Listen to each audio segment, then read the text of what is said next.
তার দেওয়া ভাষ্য মতে যাদের নাম হচ্ছে সুমন, হাসান এবং রায়হান, মূলত এই 4 জন। এবং যে আমাদের যে ভিকটিম তার মায়ের দেওয়া তথ্য মতে সেখানে আরো একজন মেয়ে ছিলেন, একটা বোরকা পরা মেয়ে ছিলেন, যে প্রথম দিন তখন যার সাথে পরিচয় হয় তখন তার সাথে একজন বোরকা পরা মহিলা ছিলেন, বা তার বিস্তারিত তথ্য বা পরিচয় আমরা এখন বলতে বের করতে পারি না। অপহরণ করে তার কাছ থেকে মুক্তবান হিসেবে টাকা আদায় করে তাদের উদ্দেশ্য ছিল।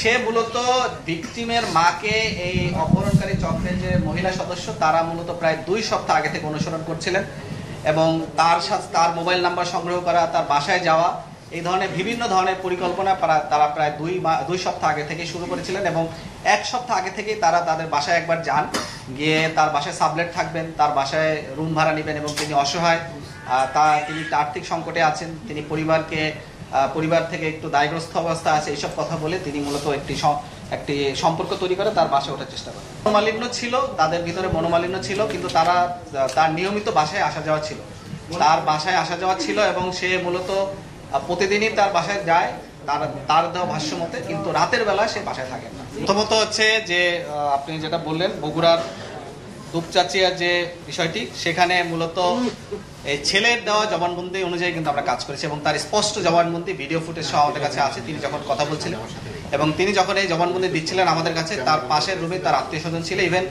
তাকে যখন আমাদের ক্যাম্পেও নিয়ে আসা হয় তখনও তার আত্মীয় স্বজন আমাদের সাথে, আমাদের টিমের সাথে আমাদের ক্যাম্পে আসে।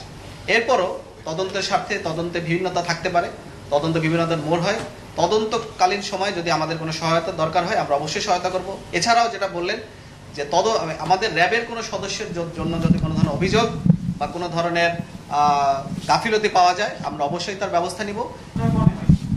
স্বীকারোক্তি কিন্তু অনেক ধরনের আছে, নিজে স্বীকারোক্তি দিতে পারেন, ম্যাজিস্ট্রেটের সামনেও দেওয়া যেতে পারে, এবং এই স্বীকারোক্তি দেওয়া মানেই যে তিনি স্বীকার করে ফেললেন, ঘটনা প্রমাণ হয়ে গেলে এটা কিন্তু না। এটি তিনি যেখানেই স্বীকারোক্তি দেন না কেন পরবর্তীতে কিন্তু সেই যে জবানবন্দি বা স্বীকারোক্তি দিয়েছেন তিনি কিন্তু যে কোনো সময় সেটা পরিবর্তন করতে পারেন, এটা তার অধিকার, তার আইনগত অধিকার এটা, সে কিন্তু যে কোনো সময় এটি পরিবর্তন করতে পারে।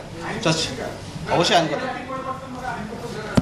স্বীকারোক্তি আমি যখন দিয়েছি এরপরে যদি আমি এটাকে পরিবর্তন করতে চাই এটা আমার আইনগত অধিকার, আমি যে কোনো সময় এটা পরিবর্তন করতে পারবো।